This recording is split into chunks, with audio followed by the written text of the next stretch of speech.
Hello student, चलो तो आज हम देखते हैं एक यूनिवर्सिटी वाला पेपर जिसमें क्वेश्चन कैसे पूछे थे। आप बहुत लोग डिमांड कर रहे हैं कि मिस अभी भी कंफ्यूजन हो रहा है ओल्ड रेजिम में और न्यू रेजिम में, तो आज आपका कंफ्यूजन पूरा दूर हो जाएगा। बस वीडियो को आपको ठीक से देखना है। सो हम ले रहे अक्टूबर 19 को एक क्वेश्चन पूछा था जो कि इस तरीके से है। सी Mr. Chand, age 65, year working as a manager in DSP Limited, Pune, furnished the following information of financial 23-24। देखो यूजुअली आपको पेपर में ये ऐसे ही आएगा कि इसमें इन्होंने किया है जो फाइनेंशियल ईयर 23-24 है, मतलब असेसमेंट ईयर होगा 24-25 का। तो यूजुअली आपको पेपर में ऐसे आ सकता है। सो उन्होंने क्लियर कट आपको बताएगी कि आपको न्यू रेजिम में करना है या ओल्ड रेजिम में करना है। तो फिलहाल मैं ये आज आपको क्लियर करूंगी कि न्यू रेजिम अगर पूछा तो कैसे करना है। ठीक है। सो बेसिक सैलरी दिया है, अलाउंस दिए कुछ उन्होंने, जैसे कि transport, house rent, medical allowance. उसके बाद उन्होंने कुछ उनके इंटरेस्ट आरपीएफ दिया है। देन उन्होंने उनका इनकम फ्रॉम अदर सोर्सेज भी दिया है।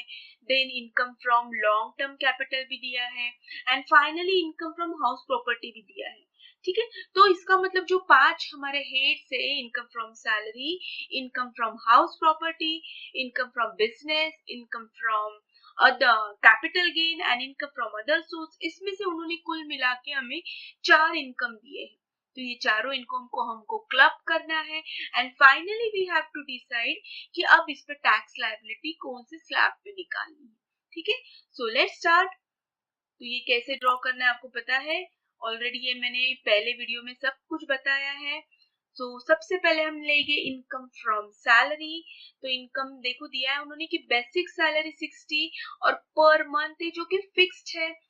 तो हम लेंगे इनकम फ्रॉम सैलरी, उसमें हम क्या क्या लेंगे, तो बेसिक सैलरी लेंगे, डियरनेस अलाउंस लेंगे, ट्रांसपोर्ट अलाउंस लेंगे, हाउस रेंट अलाउंस लेंगे, मेडिकल अलाउंस लेंगे। तो इतना सारा जो पार्ट है that is related with the income from salary.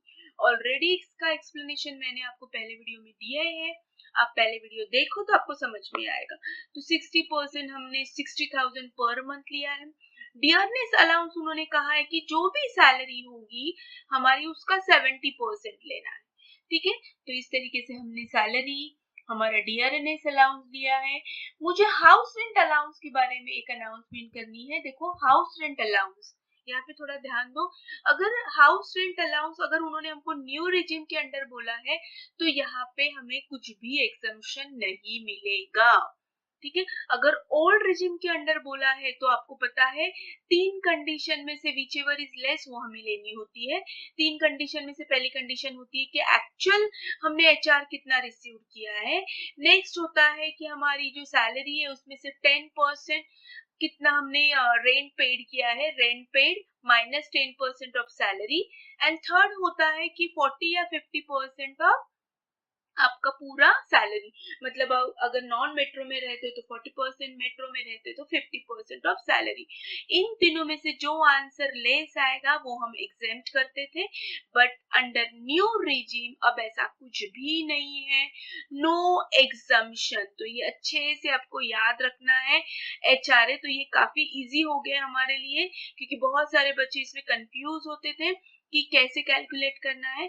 तो अगर लकीली आपको न्यू रेजिम आया, और आई थिंक न्यू रेजिम ही आ सकता है फिलहाल, तो आपको एचआरए में कोई भी एग्जामिशन नहीं, जो भी अमाउंट है यहाँ पे जैसे 12,000 पर मंथ तो इनटू 12, तो हमें ऐसे करके 1,44,000 को फुल्ली टैक्सेबल है।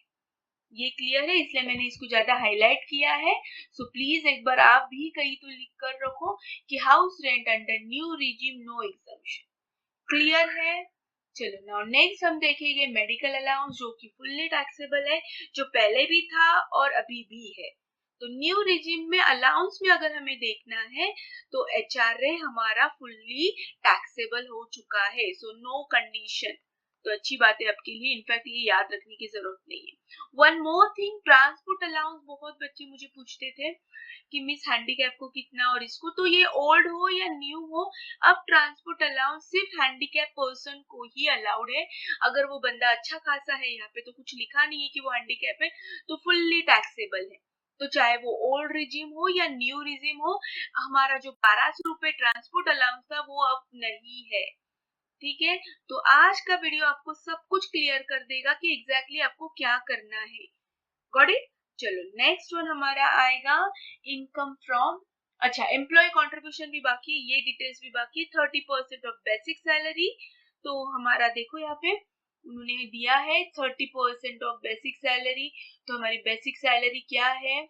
बेसिक सैलरी हमारी 7,20,000 है, उसमें 13% हमारा 93,600 आता है।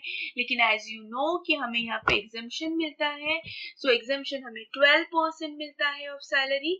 तो ये एग्जम्पशन के लिए हमें कौन सी सैलरी लेनी है ये भी मैंने डिटेल्स आपको ऑलरेडी बताया है। इसमें ओल्ड रिजिम न्यू रिजिम कुछ भी फर्क नहीं पड़ेगा, कोई भी रिजिम में पूछो हमारा ये कैलकुलेशन सेम रहेगा। ठीक है, तो ये जो सर है उनको 93,600 मिल रहा है उनका बेसिक सैलरी, लेकिन उसमें ये पूरा टैक्सेबल नहीं है। गवर्नमेंट ने 12% अलाउड किया है सैलरी पे, लेकिन वो सैलरी का कैलकुलेशन कौन सा है? तो आपको पता है आरपीएफ के लिए या हाउस रेंट अलाउंस के लिए हमारी सैलरी बेसिक सैलरी हम कंसिडर करते हैं। फिर डियरनेस अलाउंस वो भी उन्होंने ब्रैकेट में दिया है कि 60% ऑफ रिटायरमेंट, देखो क्वेश्चन ठीक से पढ़ो, तो 60% ही अपने को डियरनेस अलाउंस लेना है। देन कमीशन ऑन सेल जो कि दिया ही नहीं है क्वेश्चन में, तो हमें इस क्वेश्चन में इंफॉर्मेशन सिर्फ दो ही चीजों की दी है उन्होंने, एक तो हमारी बेसिक सैलरी 7,20,000 और दूसरा जो हमारा डियरनेस अलाउंस है उसका हमें सिर्फ 60% लेना है। ठीक है, कमीशन दिया नहीं तो वी विल नॉट कंसिडर, तो उसकी टोटल आती है, ये पूरी हमारी टोटल आती है। ठीक है, 10,22,400 उसका 12% एग्जेम्पशन, तो कैलकुलेशन हमारा ये आता है 1,22,688। लेकिन ये ज्यादा अमाउंट है इससे, तो आपको पता है ये और ये amount which ever is less, तो यही अमाउंट लेस आती है, तो यही इतना ही हम डिडक्शन करेंगे। ऐसे नहीं कि आपका कैलकुलेशन 12% यहाँ पे 1,22,688 आ रहा है तो आप माइनस करोगे, तो ऑफकोर्स इसमें से इसमें ये माइनस करोगे तो निगेटिव अमाउंट आएगी। तो निगेटिव अमाउंट कभी भी हमारी टैक्स में अलाउड नहीं होती है। ठीक है, तो हम यही फुल्ली हम क्या करेंगे, एग्जेम्प्ट करेंगे, ये अमाउंट एग्जेम्प्ट नहीं करेंगे। अंडरस्टूड? सो यहाँ पे हमारा नील आएगा। आई होप आपको समझ में आया है, और इसमें कुछ भी अलग नहीं है। ऑलरेडी इसके पहले की जो मैंने इनकम फ्रॉम सैलरी मैंने जो पढ़ाया है उसमें अच्छे से बताया है। ठीक है, तो सिर्फ नई बात हमें न्यू रिजिम में ये एचआरए की समझी है, बस ये याद रखो कि नो एग्जेम्पशन, डायरेक्टली जो है वो ही लिखो, तो उल्टा हमारे लिए और ज्यादा आसान हो गया है। ठीक है, अब उसके बाद इंटरेस्ट भी क्रेडिट हुआ है ऑन अ बैलेंस 12%, जो इंटरेस्ट है 1,20,000, तो 1,20,000 लिखो। लेकिन आपको पता है 1,20,000 पे हमें क्या करना है, उस पे भी हमें 9.5% एग्जेम्पशन मिला है। तो ये तो इंटरेस्ट है, तो 9.5% हम किस पे निकालेंगे? On balance. देखो यहाँ पे उन्होंने क्वेश्चन में ही दिया है ऑन बैलेंस, ये थोड़े बच्चे कंफ्यूज होते हैं, तो आज इस पे भी मैं थोड़ा डिटेल्स में बताऊंगी। ऑन बैलेंस उन्हें इंटरेस्ट मिला है 1,20,000, तो ऑन बैलेंस हम कैसे निकालेंगे? तो सिंपल सी बात है, कितने पे 12% निकाला होगा तो 1,20,000 आया होगा? तो बहुत आसान बात है, अगर 10 लाख बैलेंस होगा, देखो 10 लाख बैलेंस होगा, तो अगर उस पर 12% इंटरेस्ट तो ही 1,20,000 आएगा। ठीक है, तो ये जो 10 लाख है उस पे 9.5% निकालना है हमें। तो कैलकुलेशन देखो कैसे निकालना है, तो ये 10 लाख कहाँ से आया, आपको समझ में आया 10 लाख? सो ये 10 लाख ये बैलेंस है। ठीक है, तो बहुत सारे बच्चे घाई घाई में 1,20,000 पे 9.5% लेते हैं, ऑफ कोर्स नॉट, बिल्कुल नहीं। हमें 9.5% हमेशा ऑन अ बैलेंस लेना है। तो सिंपल सी कॉमन सेंस है कि यहाँ पे उन्होंने बोला 12% 1,20,000 जमा हुआ है, तो कौन से अमाउंट पे 12% होगा? तो कर दो ना आप, 1,20,000, देखो 1,20,000 अगर 12% है तो 100% कितना? तो अगर आप क्रॉस मल्टीप्लीकेशन करोगे तो हमारा आंसर आता है 10 लाख। तो इनका आरपीएफ में बैलेंस कितना था? 10 लाख, और बैलेंस पे हमेशा हम 9.5% निकालते, तो 9.5% हम निकालेंगे। लेकिन और एक बात है कि इसमें पूरा कंट्रीब्यूशन इन्होंने नहीं किया है, ठीक है। कुछ कंट्रीब्यूशन कंपनी ने किया है, क्वेश्चन में दिया है, देखो कुछ कंट्रीब्यूशन कंपनी ने किया है, तो कैसे किया है, तो company contributed 13%, equal amount contributed by he, तो इसका मतलब कंपनी ने 50% किया है और इन्होंने 50% किया है, तो ये जो भी आंसर आएगा उसको 50% निकालो, तो हमारा आंसर आ जाएगा 47,500, ठीक है। तो इतना ही एग्जाम्शन हमें मिलेगा। तो प्लीज इस पे थोड़ा ध्यान रखो, इंटरेस्ट पे, कि 9.5% किस पे निकालना है, ऑलवेज ऑन अ बैलेंस, और बैलेंस ये 10 लाख तो क्वेश्चन में दिया नहीं, तो ये तो हमें ही निकालना है, ये कॉमन सेंस है कि 10 लाख पे 12%, देखो उन्होंने दिया है क्वेश्चन में 12%, तभी जाके हमारा इंटरेस्ट आता है 1,20,000 जो उन्होंने क्वेश्चन में दिया है। ये इंफॉर्मेशन दी है, ये इंफॉर्मेशन दी है, हमें ये निकालनी है। तो सादी सी बात है, 10 लाख रहेंगे तो 12% हमको 1,20,000 मिलेगा, तो 10 लाख पे हमें एग्जाम्शन 9.5%, और ये पूरा कंट्रीब्यूशन कंपनी ने नहीं किया है या इन्होंने एम्प्लॉय ने नहीं किया है, 50% किया है, तो हमको एग्जाम्शन भी 50% ही मिलेगा, ठीक है। तो 47,500 हम माइनस करेंगे, तो ये जो बची है ये टैक्सेबल इंटरेस्ट है। ये भी क्लियर हुआ, इसलिए मैंने कहा है कि आज का वीडियो देखो, सब डाउट क्लियर हो जाएंगे, डोंट स्किप इट, ठीक है। तो चलो हमारा इंटरेस्ट भी हो गया, तो इस तरीके से हमारा ग्रॉस सैलरी, हम अगर ये बाहर के आउटर कॉलम की टोटल सब करते हैं तो हमें मिलेगा 16,44,500 ग्रॉस सैलरी। अब और एक क्वेश्चन आता है, मीन्स हमें स्टैंडर्ड डिडक्शन न्यू रिजीम में करना है या नहीं, कुछ बुक में दिया है, कुछ बुक में नहीं दिया है। तो इफ यू रिमेम्बर, मैंने मिस्टर बापट का क्वेश्चन आपको सिखाया है, I guess problem number 4, I think वो लेक्चर नंबर 2 या 3 होगा, सैलरी वाला, ठीक है। तो फिर एक बार देखो, हमें स्टैंडर्ड डिडक्शन लेना है, भले वो न्यू रिजीम हो या ओल्ड रिजीम, ठीक है। सिर्फ हमें प्रोफेशनल टैक्स नहीं लेना है, प्रोफेशनल टैक्स हमें ओल्ड रिजिम में लेना है। अगर बोला ना कि ओल्ड रिजिम में कैलकुलेट करो तो हम इसमें प्रोफेशनल टैक्स भी लेंगे, लेकिन अगर उन्होंने कहा कि अंडर न्यू रिजिम में करो तो हम प्रोफेशनल टैक्स नहीं लेंगे, ओनली स्टैंडर्ड डिडक्शन लेंगे। ये क्लियर है, प्रोफेशनल टैक्स कब हम लेंगे, अगर ओल्ड रिजिम बोला है तो ही लेंगे, लेकिन न्यू रिजिम में बोला है तो हम सिर्फ स्टैंडर्ड डिडक्शन लेंगे, ये वाला प्रोफेशनल टैक्स नहीं लेंगे। तो ये भी क्लियर है, कोई भी मुझे कमेंट बॉक्स में नहीं पूछेगा कि मैं स्टैंडर्ड डिडक्शन लेना है या नहीं। तो स्टैंडर्ड डिडक्शन भले ओल्ड रिजीम हो या भले न्यू रिजीम हो, आपको 50,000 लेना ही है। सो माइनस करो, सो हमारा टैक्सेबल सैलरी हो गई माइनस करके 15,94,500। आई थिंक आपको अब समझ में आ चुका है, गॉट इट। चलो नाउ हमारा सैलरी का पार्ट खत्म हो चुका है। नाउ इनकम फ्रॉम हमारा आएगा हाउस प्रॉपर्टी। तो हाउस प्रॉपर्टी की भी डिटेल्स उन्होंने दी है हमें। सो हाउस प्रॉपर्टी देखो ये सब हो गया हमारा। अब आगे का ये जो है ये तो हम इनकम फ्रॉम अदर सोर्सेस में लेंगे, ये 80C में लेंगे, लेकिन न्यू रिजिम है तो 80C में हमें ये नहीं लेना है, ठीक है। अगर ओल्ड रिजिम होता तो ये सब हमने अंडर 80C में हमने क्लेम किया होता, एग्जाम किया होता, लेकिन अब ये न्यू रिजिम है तो हम इसको इग्नोर करेंगे, इसमें से कुछ भी नहीं लेंगे, ठीक है। ये बात का कैलकुलेशन है, लॉन्ग टर्म ये भी बात है। डायरेक्टली उन्होंने देखो नीचे दिया है इनकम फ्रॉम हाउस प्रॉपर्टी, ज्यादा डिटेल्स नहीं दिए हैं। He has rented the house for 20,000 per month, 6,000 का म्यूनिसिपल टैक्स भरा है, उन्होंने हाउसिंग लोन रिपेमेंट किया है, उसका इंटरेस्ट 60,000। तो यहाँ पे कुछ भी फेयर वैल्यू, म्यूनिसिपल वैल्यू ऐसे कुछ नहीं दिया है, तो डायरेक्टली विल टेक 20,000 इंटू 12।